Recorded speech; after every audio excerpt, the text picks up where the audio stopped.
everybody, it's Sophie and Marco here. Today we are reviewing our last relationship movie called Wedding Crashers that was supposed to be done in February. It stars Vince Vaughn, Owen Wilson, Rachel McAdams, Bradley Cooper, Christopher Walken, Jane Seymour, Henry Gibson, Ron Canada, Carol Donnell, and Will Ferrell. Oh, okay. Even James Carville, a Democratic political strategist, and Senator John McCain make very brief cameo appearances during the movie. I was totally not in the mood to watch Wedding Crashers, but Marco has been patiently and now impatiently waiting for me to see it so we could review it for Relationship Month. So I finally dug right in. Thank goodness it is a comedy because the cold, bad weather is starting to depress me. Basically, this movie is about two shallow chump divorce mediators, John and Jeremy, played by Owen Wilson and Vince Vaughn, who use their vacation time every year to crash weddings. And it doesn't matter what kind of wedding, as long as it's big, there's lots of good food, and plenty of girls from whom to hook up with and get under the sheets. Oh. Sorry to be blunt, but why sugarcoat the obvious? Actually, it looked like a lot of fun, and they've been crashing weddings for over a decade, so they have developed several strategies Ugh. which convince perfect It's strangers that they should be there at it's the like a weddings. it's like a spring break. Yeah, for boys who are past the age of doing spring break. Anyway, for example, some of the strategies are John dances with the flower girl and puts eye drops in his eyes to make it look like he's crying in front of some gullible females. Jeremy makes balloon animals for the kids and is actually the funnier of the two guys. I didn't realize how big he is, over 6 feet tall. He looks like he could crush you with a stare. Well, he looks like he should play King Kong and King Kong versus Godzilla. He's a big guy. Anyway, they embark on their wedding season, and it's almost over when Jeremy discovers that the Secretary of the United States Treasury's daughter is getting married. But John is tired of crashing weddings. But Jeremy convinces him that there'll be tons of girls and everything about it will be the best ever. Christopher Walken plays Secretary Cleary, and Jane Seymour is his wife, who comes on to John at the reception because she said she's been married for 30 years and faithful for only two of them. The bride's two sisters make lasting impressions on the hapless and shallow crashers John and Jeremy. The hapless? Right now, What does hapless mean? mean that they're stupid They're right now. they're not stupid. Right now. They're not they're not doing something that's good, but they're not stupid. They have a strategy that's worked every single time. So you can't really say they're stupid. Well, they're I guess they're so tired because it's about the end of the Wedding Crasher season that they start to make mistakes. Yeah. So first, John falls madly in love for independent-minded Claire, played by Rachel McAdams. And after Jeremy has sex on the beach with the other sister, a younger, pretty red-haired girl named Gloria, he's ready to go home. By the way, Isla Fisher plays Gloria, and in real life she is married to Sacha Baron Cohen, and they have 3 kids. On the other hand, Gloria falls crazy in love for Jeremy, who does not feel the same way at all, at least not at first. Watching what Gloria does to Jeremy makes for some of the funniest scenes in the movie because of his reactions to it and what he says. Because Jeremy and John are like professional wedding crashers, there are rules to do what they do, developed by some wedding crasher in chief named Chaz Reinhold, played by the amazingly talented Will Ferrell, who doesn't even appear until the end of the movie. And I wonder how did he start doing I don't know. That's why I said it's almost like he wrote a book and they're following the book, but I don't think that's what it is. And one big rule of, of being a wedding crasher is to leave very soon after you've gotten everything you've wanted from a particular wedding. This time is different though because, like I said, John has feelings for Claire, who already has a boyfriend named Sack, a that? preppy, a preppy bully boy who thinks he owns Claire and can tell her what to do.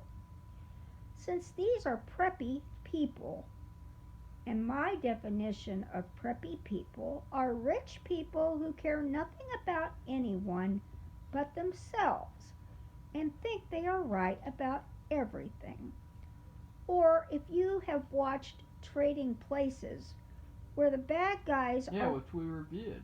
that's right, where the bad guys are preppy people who flout the law for their financial personal gain, no matter who it hurts, even if it's one of their own. What really shocked me was Bradley Cooper, everybody's hero and lover boy, playing such a jerk, because he's the one who played the boyfriend of Claire.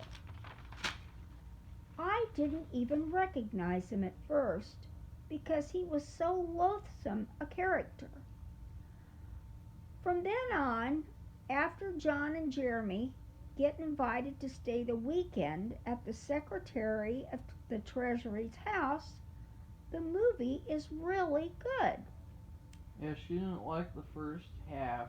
No, She thought, oh, it's a comedy and I don't like jokes. no. Anyway, do John and Claire get together? Does Jeremy manage to shake the clingy Gloria? How does Will Ferrell fit into the scheme of things? Marco, why don't you take it up now? Well, I've been watching a lot of new movies lately, and partly the reason is because I don't have strict uh, hours anymore, like where I was in school, and so I had this tiny little amount of time to watch movies, and so I would basically watch the same like movies and TV shows over and over again. And now, and so you wouldn't want to take a chance watching a new movie and then get really disappointed. But now I have a chance to do that, and especially to review them for the channel.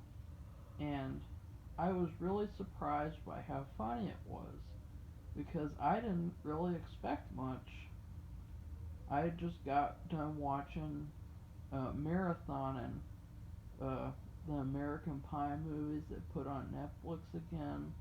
She hasn't seen those, so don't ask her about them. No. And uh, I watched this movie, and it was really, really funny.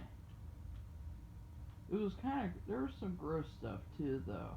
They're in their 40s and they're going to these weddings, and Well, they're living their uh, lives like they're in a college frat gone amok, and like well, it's spring break, and they're on yeah, their college boys on a spring break down in Daytona or something. well, they're But they look like they're having a lot of fun. I mean, just at the beginning they don't really show this girl stuff, and I kind of missed what they talked about when they said the girls, because they made some kind of a statement, but it was so quick and it just flew past me, and I was really trying hard to watch the movie that I didn't care anything about.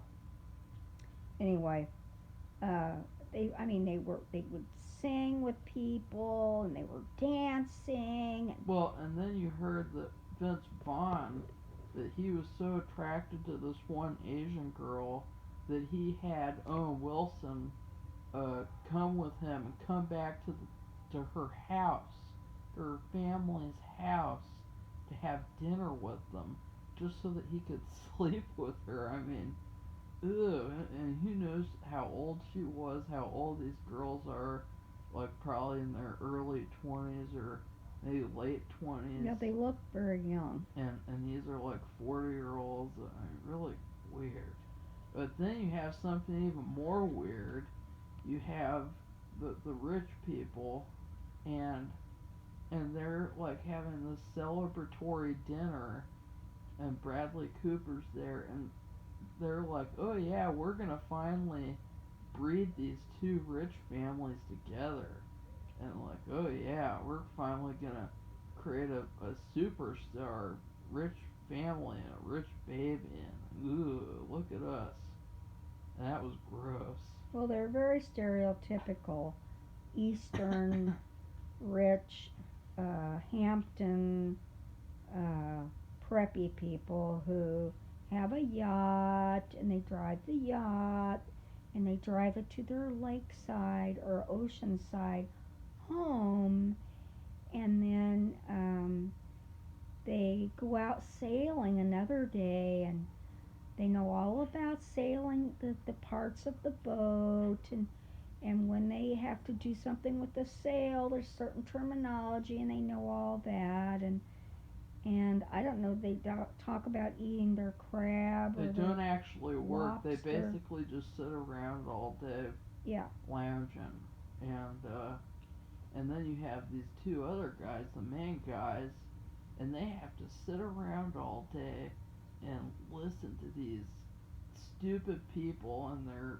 50s or 60s getting a divorce, and and arguing about what they're gonna take from each other, and I have to do that all day long. And then these rich people, they just sit around all day long. he's talking about, I said in the beginning that um, John and Jeremy are what you call divorce mediators. That's their job. So you have these people and they're getting a divorce and they have to talk about who gets what. And of course, a lot of the time, it seems as if it's a cantankerous, ugly situation, and they have to be try to get them to agree on everything. And so that's when the mediation comes in, and that this is probably why they're wedding crashers, because they have seen so many weddings end up in divorce that they don't want to have a commitment because they have seen what happens. Well, but So that's what I think. It's kind of a psychological there's thing. better ways to go about uh Meeting people. swinging, and other than going to a wedding and crashing it. But I guess it's the most fun way, because I mean, these weddings look like a huge party, and it look like you're just eating all this food and uh, destroying the house and just doing whatever's possible to have a great wedding. And so they choose the easy route, and this whole movie basically is an extension of what would happen if they fell in love with one of the people. And so obviously they make all these mistakes, and I gotta admit, there's a part in the middle where I thought it kind of lingered a little bit. It was kind of, it was after they just went hunting, and when like you had the reveal with Bradley Cooper uh, exposing them, that part was kind of dull. And then I didn't like the ending. The ending. Because they had the ending for the movie, but then they had this stupid, corny scene in the car where all of them are happy together and they're like, let's go crash a wedding together. I thought that was really queer. Don't you? Uh, but I don't know what better way to have, unless they just didn't say anything. They showed them riding off into the sunset. Yeah. That's that would have been fine. They didn't have to close it off with some kind of stupid speech about all being wedding crashers What? together. You're gonna go crash a wedding together? Like, really? That's really weird. And it a lot of comedies have pretty bad endings too, so I mean I can't even remember how American Pie ended. The last scene. I can't I even can't tell you. American Pie 2 had a good ending, but I think that comedies have problems with endings because the whole movie it's you're just thinking, okay, let's get to this joke, let's get to this joke, let's get to this joke. And you're not really thinking, oh, this is a story, we have to end it. And, you have anything to say, Sophie? Well, uh, like I said, I think I said this.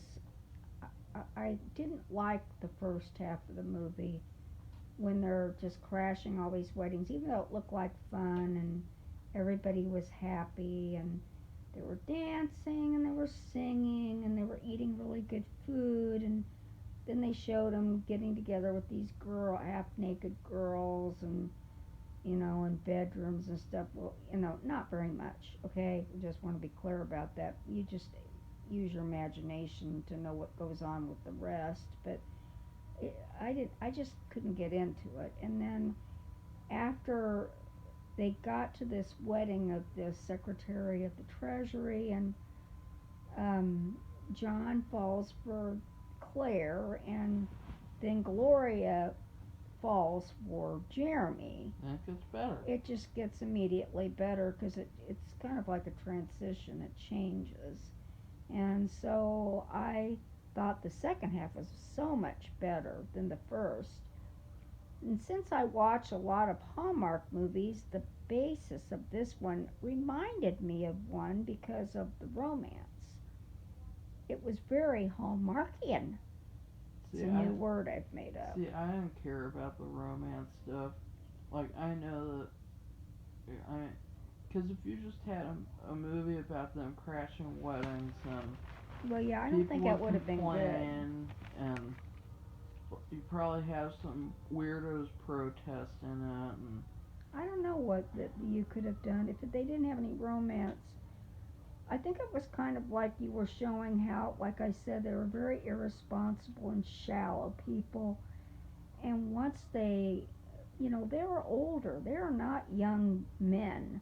They were older, not real old. They were just they probably a lot of people their age would have already settled down. There are a lot of weirdos who are in their like 50s or 60s, and they still act like they're in their teens, and they're still like getting together with any girl they can find, and they think that they're really cool and that they've mastered life, and and that's how they are in this movie. But they learn a lesson. I did like how Vince Vaughn was getting served by that girl. I mean, he thought he could just get away with what he did, and she really stuck after him. And then finally he realized he had feelings for her too. But I think this is Vince Vaughn's best movie I don't know. because the way I mean, he's able to put like 100 sentences together, like 100 different sentences I know, he all had at a once. lot of dialogue. He had more dialogue than Owen Wilson. He had double the dialogue of Owen Wilson. And he did really well. I mean, it was almost like it was ad lib, but it wasn't. But I mean, it was just really well done and well written. He's a really good actor, a really good comedic actor that I think it's too bad he's not in more good movies. And also, I would like to say, compared to a lot of other comedies, I think that this movie gets a lower rating because there's so many better comedies like Super Bad. You know, you talked about not having romance. Well, Super Bad hardly had any romance at all, and that movie's a far superior movie, and Mm. it's fantastic in every sense sense of the word. And but still, it's nice to have a fresh comedy, a fresh take on things, a fresh vision. So Well, I just wanted to say that I really love the performances of Vince Vaughn, Will Ferrell, Robin, Christopher Walken, Bradley Cooper, and Henry Gibson's performance, which are all fantastic. And I don't know if you know, Henry Gibson was the little guy who played the priest, and he is very famous as a comedian from Laugh-In and other comedic variety shows from the 70s. He only has a small role to play as the priest who marries Claire's sister, but it was nice to see him on screen. So I just wanted to mention that because I don't think maybe a lot of people who might listen to this podcast would not know who Henry Gibson was. So I know who he is. you know who it is, okay? He was really good, and actually he doesn't look like he's aged a whole lot. I mean, I know he has to be older, a lot older, but he looked really good, and he was really sharp. So I was really shocked, but but it was a nice shock.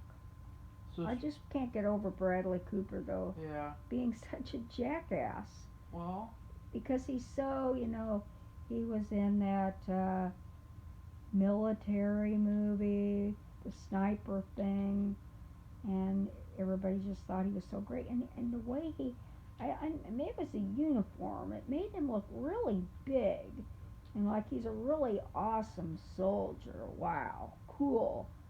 And not but cool. he's short, Not and cool in this movie. now he's not scrawny. He looks like he's very athletic, and he beat the crap out of Owen Wilson in the movie. It was all fake, I know, but I mean, you could tell he was very. They played a tag football, and he just seemed real athletic, and but he just but that Vince Vaughn is so big. I mean, he's like a huge football player He's or something. gigantic. And he's not. I'm not saying he's fat. I'm saying he's a big guy. He's really tall and big, and like you wouldn't want to meet him in the alley in the middle of the night. And he might not do a thing to you, but he looks like he could. Well, if So I met him in an alley in the middle of the night, I would say you're a really good actor, but that Psycho remake is one of the worst movies ever made. So I don't well, know what you're thinking there. the only thing I could see that they picked him for that. They pick him, or was this something that was his project? They picked him. Okay. It was a shot-for-shot remake. Nothing changed, and he was Norman Bates. I just think that he could And look really terrifying if he wanted to in a horror story. he didn't at all. He looked. In fact, they made him look short in the Psycho remake. They made him look like this little. I mean, I think they gave him like an earring. They give him Hmm. like this weird. Oh, okay. Let's not get off topic. Yeah. He's but in this movie, it's just really fantastic to see a comedic performance like his.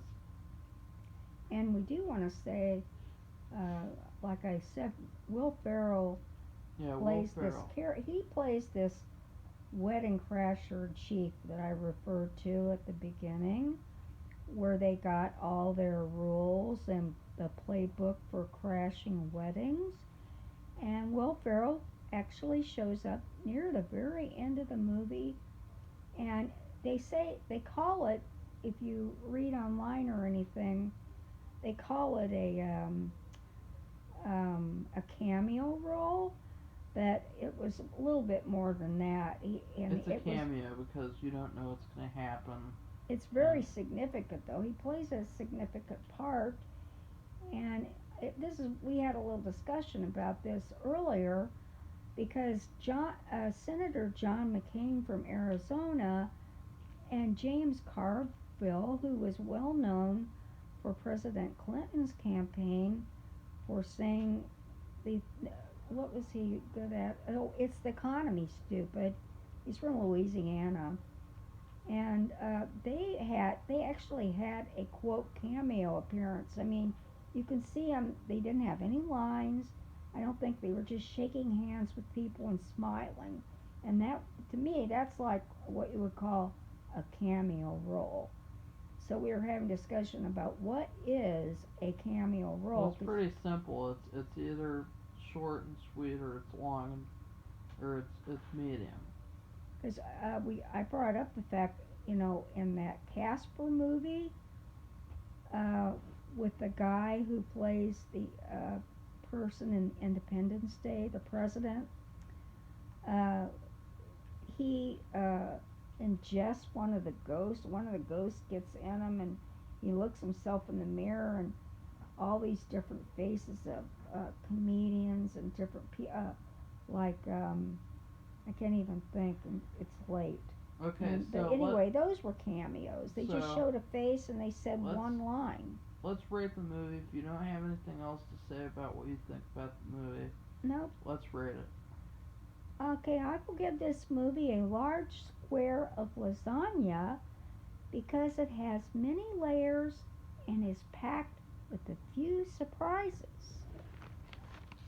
And she predicted this before even watching the movie Based on because what Marco told me. I gave her my rating. I said the movie is 15% romance, 15% I can't remember, whatever, 70% comedy, and then 15% something else. But I would give this movie exactly what I told her. You have a spicy double cheeseburger, and you have two cheeseburgers because that's Vince Vaughn and Owen Wilson, the two burgers. And then the cheese is the comedy, and then you have grilled onion on top, and that onion represents the unexpected romance plot that's in the movie. Ketchup and mustard, of course, and Hawaiian punch for all the partying and the wild feel of a lot of the wedding scenes in Okay, well, I did want to say something to which I didn't get a chance to. I compared this, at least the basis of this is comparative, comparable to a Hallmark movie, but it is a little bit too racy, and there's a ton more comedy in it than a regular Hallmark movie. I don't think Hallmark movies can be that racy, and they're not meant to be overly comedic. This is a this is a lot more. Well, it's rated R, and so it can And have so that kind of thing. it has the freedom Yeah. to actually be funny and not just be constrained Well, to well, it's not constrained. childish humor. Well, it's not child. It's just contained. It's contained because I probably they're looking for a different type of audience. Old And this people, seems like no, Marco, not really. But divorced people. this is like this movie is probably it seems like it's written by a male. It seems very It was written by two men. okay. Well, that makes sense to me, and that's because they uh, well, I shouldn't say that, but it just because of some of some of I the don't agree with that type of a statement like that because well, it's just some of the humor was a little bit raunchy. It's not that it's that's sexual. every single comedy that comes out. That's what Marco That's every says. single good comedy that comes I out. don't watch those things So, usually, but I this was but actually good. It just had a little bit of everything, and it didn't bother. I'm not saying it bothered me. I just want to make sure that when I'm reviewing this movie, that if that offends somebody, that they're I'm letting them know, okay? That the raunch, it's not an excessive raunchy at all. It's just enough it might bother somebody, and I just want you to know that if it bothers you. It well, didn't you bother fail. me.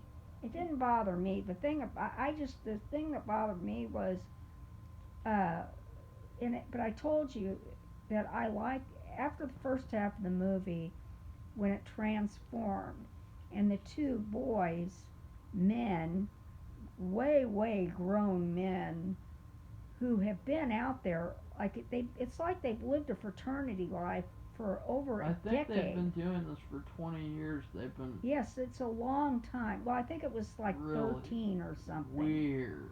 And it's kind of they're like I you know, I could see people doing this for like a couple of years, but they've gone well beyond that.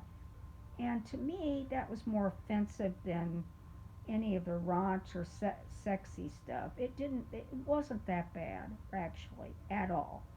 But but some people get offended Well, by anything like that. you So I just wanted to fail. make sure people knew that. You fail with that attack on raunchy comedies Well, because sometimes it's so raunchy it turns you off, but well, this didn't turn me off. I don't agree with that. Well, it But didn't turn me off in but this movie. here's the thing, and I'm gonna get slightly off topic here because I just want people who watch this who hear that stupid statement thinking that because males wrote it that means that it's raunchy and the No, humor is like it is. But then okay, there's this amazing Canadian comedy series called Screwballs, and I watched it on YouTube, and it's fantastic. Every single movie, and they have like 30 to 40% on Rotten Tomatoes,